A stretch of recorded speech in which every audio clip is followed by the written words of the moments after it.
رسول اللہ صلی اللہ علیہ وسلم نے جو دنیا کو پیغام دیا، پوری دنیا کی دکھتی ہوئی رگ کے اوپر ہاتھ رکھا ہے رسول اللہ نے۔ اللہ اکبر۔ ہم لوگوں کے پاس جو کچھ بھی ہے پوری دنیا میں مسلمانوں کے پاس، وہ اللہ کے پیارے نبی حضرت محمد رسول اللہ صلی اللہ علیہ وسلم کا عطا کرتا ہے۔ اور رسول اللہ سے جب اللہ تعالیٰ نے گفتگو کی، قرآن پاک کا نزول ہوا، تو سب سے پہلی آیت اور اس آیت کا جو پہلا لفظ ہے، فرمایا اقرأ بسم ربک الذی خلق، فرمایا میرے محبوب پڑھیے اپنے رب کے نام سے جس نے آپ کو پیدا کیا۔ یعنی نبی علیہ الصلوۃ والسلام کو جو قرآن پاک کتاب دی گئی، اس کا پہلا لفظ ہی اقرا ہے، مطلب پڑھنا ہے۔ اچھا، پڑھتے تو ساری دنیا کے لوگ ہیں، اب بات یہ ہے کہ پڑھنا کیا ہے۔ ساری دنیا پڑھتی ہے، الگ الگ انداز سے لوگ پڑھ رہے ہیں، الگ الگ طرح کام کر رہے ہیں۔ پھر لوگوں میں اور محمد الرسول اللہ صلی اللہ علیہ وسلم کی گفتگو میں کیا فرق ہے؟ یہ ابھی نصاب کا اجرا کیا گیا، نرسری کے لیے، پانچویں کے لیے، الگ الگ گروپس کے لیے۔ تعلیم جو ہے وہ کیسی ہونی چاہیے؟ تعلیم کا مقصد کیا ہونا چاہیے؟ پیارے نبی حضرت محمد رسول اللہ صلی اللہ علیہ وسلم نے دنیا کو وہ عظیم راستہ عطا فرمایا کہ لوگ پڑھے لکھے لوگ اس دور میں بھی تھے، بڑے بڑے ماہر تھے، بڑے بڑے کاہن تھے، بڑے بڑے جادوگر اس دور میں بھی موجود تھے، بڑے بڑے فلاسفی بھی اس دور میں موجود تھے، بڑے بڑے کیمیا گر جو مٹی کا سونا بناتے وہ بھی رسول اللہ صلی اللہ علیہ وسلم سے پہلے پیدا ہو چکے تھے۔ لیکن پڑھنا کیا ہے؟ آپ اتنی بڑی یونیورسٹی چلا رہے ہیں، اس کے باوجود اس چھوٹی سی کتاب کی ضرورت کیوں پڑی؟ تو یہی تو بات ہے کہ محمد رسول اللہ صلی اللہ علیہ وسلم نے دنیا میں انسانوں کے جینے کا مقصد طے کیا ہے۔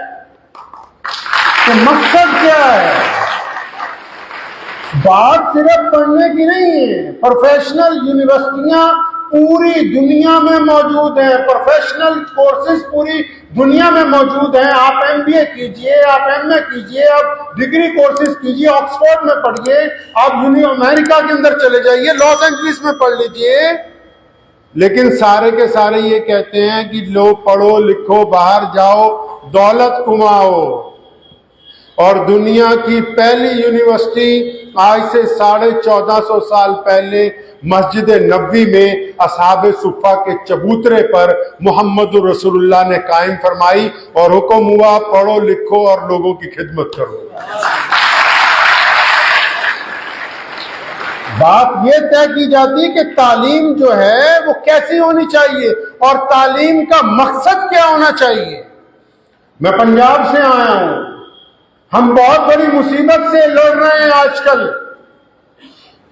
پنجاب کے لوگ، مسلمان نہیں صرف، سارے مذہبوں کے لوگ، کیا جی، ہر بندہ کہتا ہے کہ مجھے پروفیشنل کورس کر کے، آئیلٹس کر کے باہر جانا ہے۔ کون سی ایسی تعلیم ہے جو آپ کے بچوں کو یہ سکھا دے کہ آئیلٹس کے سوا اور بھی چیزیں ضرورت کی ہیں؟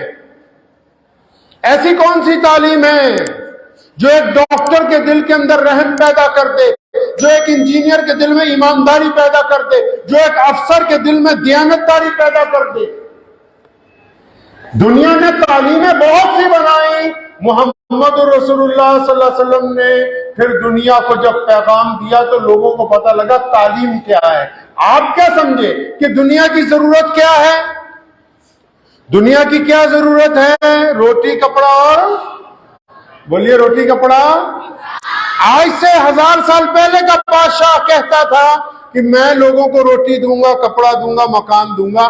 آج بھی صرف ہمارا ہی ملک نہیں، پوری دنیا میں آج جس مرضی کنٹری میں چلے جائیے، سرکار ایک ہی بات کہتی ہے کہ ہم لوگوں کو اچھی ہاسپٹیلٹی دیں گے، ہم اچھا نظام دیں گے۔ اور لیکن دنیا کی ضرورت کیا ہے؟ دنیا چاہتی کیا ہے؟ کیا ایک اچھی روٹی کھا کے گزارا ہو سکتا ہے؟ کیا اچھے کپڑے پہن کے گزارا ہو سکتا ہے؟ کیا اچھے گھر میں رہ کے گزارا ہو سکتا ہے؟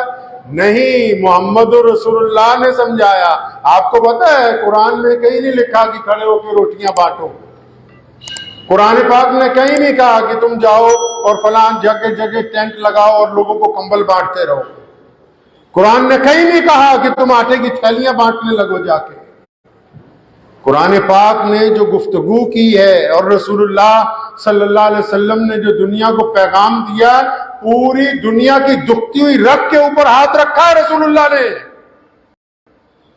یہ ہم کیوں پڑھانا چاہ رہے ہیں بچوں کو کہ حدیث کیا ہے، رسول اللہ کیا چاہتے ہیں، وضو کیسے کرنا ہے، پاکی کس کو کہتے ہیں. کیوں پڑھا رہے ہیں؟ رسول اللہ نے دنیا کی ضرورت کو سمجھا. آپ نے کیا سمجھا؟ آپ کیوں پڑھ رہے ہیں؟ اگر کسی سے پوچھیں کیوں پڑھتے ہیں، کوئی کہتا ہے میں ڈاکٹر بننے کے لیے پڑھ رہا ہوں، کہ میں انجینئر بننے کے لیے پڑھ رہا ہوں، میں نے استاد بننا ہے، میں نے آئی ٹی کی ڈگری کرنی ہے. سونے محمد رسول اللہ نے حکم دیا، پڑھنے سے نہیں روکا. صحابہ نے کہا یا رسول اللہ انجینئر ہمارے پاس نہیں ہے، ہم خرید لائیں؟ فرمایا خریدنی نہیں ہے، بنانی سیکھ کے آؤ، خریدنی نہیں. حضرت فرما رہے تھے، ہمارے چھٹپن پور کے شیخ بیٹھے ہوئے ندوی صاحب مدثر فرما رہے تھے کہ جب اسکول کھولا کئی لوگ کہنے لگے کہ یہ اسلام میں انگریزی کو لا رہے. رسول اللہ نے خود فرمایا کہ اگر دین حاصل، علم دنیا حاصل کرنے کے لیے، کوئی فن حاصل کرنے کے لیے چین جانا پڑے تو جاؤ. تو اس وقت چین میں کوئی شیخ الحدیث تھوڑی بیٹھا ہوا تھا جو حدیث پڑھا رہا ہے. فن پھر سیکھنے کی بات کی، لیکن فن کا استعمال دنیا میں اگر کسی نے سکھایا تو میں فخر سے کہتا ہوں وہ محمد رسول اللہ نے سکھایا. اب وہ کیسے سکھایا؟ پہلے وہ بات آپ سمجھ لیجیے. آپ قوم کے نونہال ہیں، پہلے بات میں نقطے کی بات کے اوپر آ رہا ہوں. ساری حکومت کہتی ہے روٹی کپڑا اور مکان. محمد رسول اللہ نے نہیں کہا روٹی کپڑا اور مکان. اچھا آپ کو پتا ہے آپ لوگوں کے گھروں میں جن کی خالوں کی یا بڑی بہنوں کی شادی ہو جاتی ہے، یا آپ کو رشتہ داری میں پتا ہوگا، کوئی داماد کسی کا ناراض ہو کے بھاگ جاتا ہے کئی بار شادیوں میں.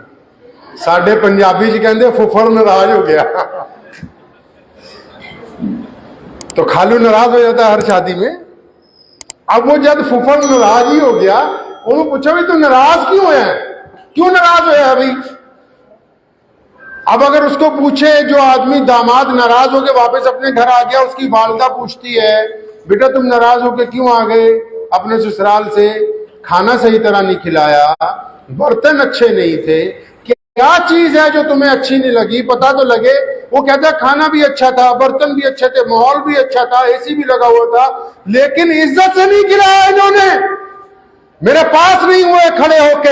محمد الرسول اللہ نے سیدنا بلال کو عزت دی، سیدنا اسامہ کو عزت دی. فرمایا میں عزتیں بانٹنے کے لیے آیا ہوں. پوری دنیا تعلیم کے نام پر لوگوں کے اندر پروٹوکول بناتی رہی. رسول اللہ نے جس دن تعلیم سکھائی، فرمایا ایک ہی صف میں کھڑے ہو گئے محمود اور ایاز. نہ کوئی بندہ رہا نہ کوئی بندہ نواز.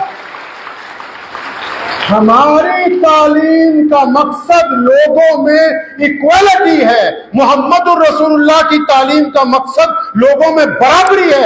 اگر کوئی مسلمان ہو کے کسی ہندو بھائی کا جھوٹا پانی اس لیے نہیں پی سکتا کہ یہ میرے مذہب کا نہیں ہے، تو اس میں ابھی رسول اللہ کی تعلیم اتری نہیں. اگر مسلمان ہو کے یہ سمجھتا ہے کہ میں سکھ کی کٹوری میں کھانا نہیں کھا سکتا، تو ابھی محمد الرسول اللہ کی تعلیم اس کے دل میں نہیں اتری. اگر مسلمان ہو کے کسی دلت کے ساتھ گلے نہیں ملتا، مسلمانوں کے کسی عیسائی کے ساتھ نہیں گلے ملتا، تو ابھی رسول اللہ کی تعلیم نیچے نہیں اتری. رسول اللہ نے تو عزت بانٹی ہے، ہم عزتیں بانٹ دیا. ہماری تعلیم میں یہ جو کتاب آپ کے سامنے پیش کی گئی، اس تعلیم میں اور یہ پوری دنیا کی یونیورسٹیوں کی تعلیم میں یہی تو فرق ہے. دنیا نے پروفیشنل تعلیم دی، اسلام نے سماجک تعلیم دی. دنیا کہتی رہ گئی پیسے کماؤ، اسلام نے کہا کہ نہیں. قرآن پاک میں حکم ہے نا یتیم کی تکریم کرنے کا. رسول اللہ سے پوچھا گیا نا یا رسول اللہ یتیم کی مدد کیسے کریں؟ پیسے دے دیں، روٹی کھلا دیں؟ فرمایا نہیں، اس کو عزت دینی ہے.